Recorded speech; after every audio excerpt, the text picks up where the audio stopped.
الحمدللہ وحدہ والصلاة والسلام علی من لا نبی بعدہ اشہد ان لا الہ الا اللہ وحدہ لا شریک لہ واشہد ان محمدا عبدہ ورسولہ اما بعد فاعوذ باللہ السمیع العلیم من الشیطان الرجیم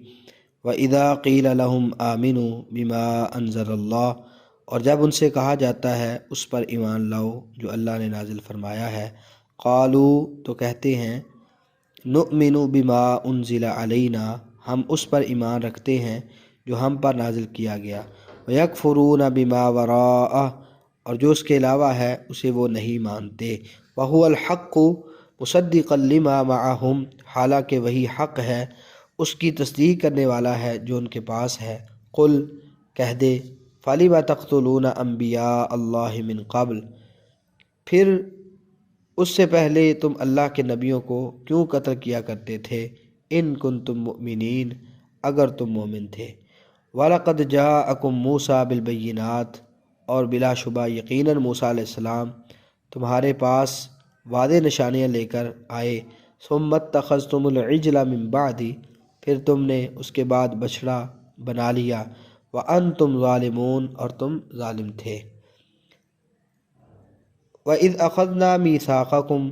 اور جب ہم نے تم سے پختہ عہد لیا، وَرَفَعْنَا فَوْقَكُمُ الطُّورَ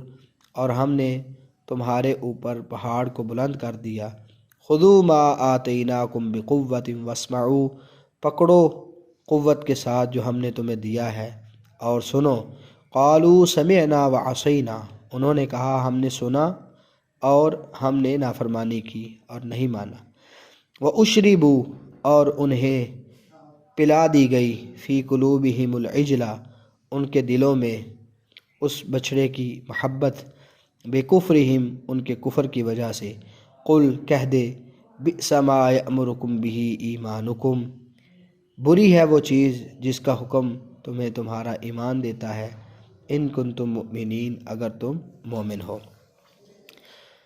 یہود کا رسول اللہ صلی اللہ علیہ وسلم پر ایمان لانے کا ایک بہانہ یہ تھا کہ ہم اس پر ایمان رکھتے ہیں جو ہماری طرف اتارا گیا ہے، تو جب انہوں نے یہ بات کی کہ ہم تورات کو مانتے ہیں، ہم اسی کے مکلف ہیں، اس کے علاوہ ہم کسی اور چیز کو نہیں مانتے، تو اللہ رب العالمین نے اس کے جواب میں فرمایا، اول تو تمہارا قرآن کو نہ ماننا ہی یہ بات غلط ہے، کیونکہ وہ تو تورات کی بھی تصدیق کرنے والا ہے، اور پیچھے آپ یہ پڑھ چکے ہیں کہ اللہ رب العالمین نے یہ بھی ذکر کیا کہ انہوں نے محمد کریم صلی اللہ علیہ وسلم کو پہچان بھی لیا تھا اور شدت سے انتظار بھی کر رہے تھے۔ بہرحال یہ بات ایک الگ ہے کہ تصدیق کرنے والا ہے تم تب نہیں مانتے، یہ بھی تمہارا انداز غلط ہے، اور اس سے بڑھ کر یہ اگر واقعی تم مومن تھے اور تم یعنی تورات کو مانتے ہو تو پھر انبیاء کو کیوں قتل کرتے رہے، انبیاء کو تم نے کیوں شہید کیا، حالانکہ وہ سب انبیاء تمہیں تورات کی طرف دعوت دینے آئے تھے اور تورات میں تمہیں انبیاء کے قتل سے منع کیا گیا تھا۔ یعنی معلوم ہوا کہ تمہارا یہ جو جھٹلانا تھا محض حسد، بغض اور تکبر کی وجہ سے تھا، اور کوئی وجہ نہیں تھی۔ ایک اور وجہ بھی تھی ان کے یہ جو دعویٰ تھا نا کہ ہم تورات کو مانتے ہیں جو ہماری طرف اتارا گیا ہے اس کو ہم تسلیم کرتے ہیں، وہ کیا کہ موسیٰ علیہ السلام اگر تمہارے پاس واضح نشانیاں لے کے آئے ہیں، تم نے اس کے باوجود موسیٰ علیہ السلام سے کیا سلوک کیا، انہوں نے واضح نشانیاں پیش کی، ناقابل تردید دلائل تمہارے سامنے رکھے، جیسے لاٹھی کا لانا اور سفید ہاتھ کا ہو جانا، طوفان کا آنا، ٹڈی، مینڈک، دیگر جو یعنی کہ ان پر کچھ عذاب آئے تھے یا کچھ موسیٰ علیہ السلام کے معجزات تھے۔ پھر ان نشانیوں کے آنے کے بعد تم نے بچڑے کو پوجنا شروع کر دیا، تو کیا یہ تورات پر ایمان تھا؟ یہ جو من بعد ہی ہے نا، اس کے بعد اس سے مراد ایک تو موسیٰ علیہ السلام کے طور پر جانے کے بعد بھی ہو سکتا ہے، اور اس کا دوسرا اس کا مفہوم یہ بھی ہے کہ یہ جو نشانیاں موسیٰ علیہ السلام لے کے آئے تھے، ان نشانیوں کے آ جانے کے بعد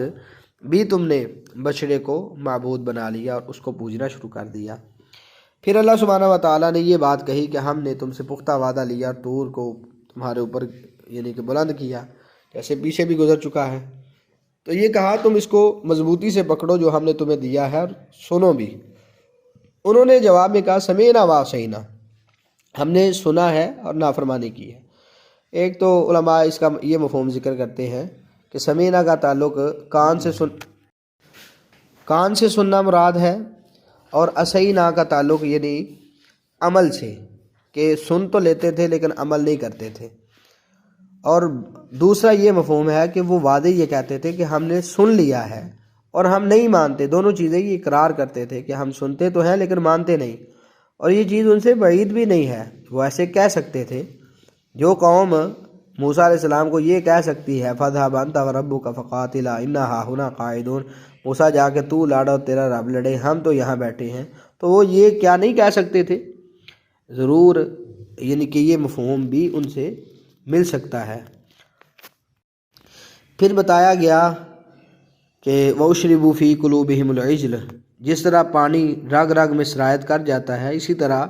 اس بچڑے کی محبت ان کے رگ و ریشہ میں سرایت کر گئی تھی۔ ٹھیک ہے، یہ عجل سے پہلے حب کا لفظ مقدر ہے۔ یہ عجل میں جو الف لام ہے یہ عہد کا ہے، اس لیے اس کا معنی اس بچڑے میں کیا گیا ہے۔ تو بہرحال اشربو کے لفظ سے اشارہ ہے کہ اس بچڑے کی محبت اس حد تک پہنچ گئی کہ اس میں ان کا کچھ اختیار نہ رہا، بلکہ یہ معاملہ ہو گیا جیسے کسی اور نے ان کے دلوں میں اس کی محبت انڈیل دی ہو۔ تو یہ ہوا کیا، یعنی کیوں ہوا؟ بکفرہم، ان کی بچڑے سے اس حد تک محبت اور عبادت بھی کفر کی وجہ سے تھی، اور یہ کفر ہی تھی،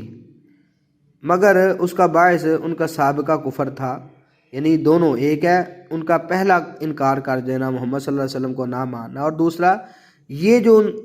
بچڑے کی محبت تھی اور اس کی عبادت تھی یہ بھی کفر تھی۔ لیکن یہ جو بچڑے کی محبت ہوئی یہ سابقہ کفر کی وجہ سے ہوئی تھی، جس کا ذکر شروع سورت سے آ رہا ہے۔ معلوم ہوا کہ کفر مزید کفر کا اور ایمان مزید ایمان کا باعث ہوتا ہے۔ اور آخر میں یہ فرمایا ان کنتم مومنین، اگر تم ایمان رکھتے ہو۔ یہ ان کا اس دعوے پر مزید چوٹ لگانے والا معاملہ ہے کہ ہم اس پر ایمان رکھتے ہیں جو ہم پر نازل کیا گیا، یعنی حقیقت میں تم تورات پر بھی ایمان نہیں رکھتے، ورنہ تورات پر ایمان تمہیں سمینا وعصینا کہنے کا اور بچڑے کی عبادت جیسے صریح شرک کا حکم کیسے دے سکتا ہے؟ اور اگر دیتا ہے تو تمہارا ایمان تمہیں بہت بری باتوں کا حکم دیتا ہے۔ تو بہرحال یہ بات تھی یہود کے حوالے سے۔ اللہ تعالی ہمیں ایسے برے اعمال سے بچنے کی توفیق عطا فرمائے۔ السلام علیکم ورحمۃ اللہ وبرکاتہ۔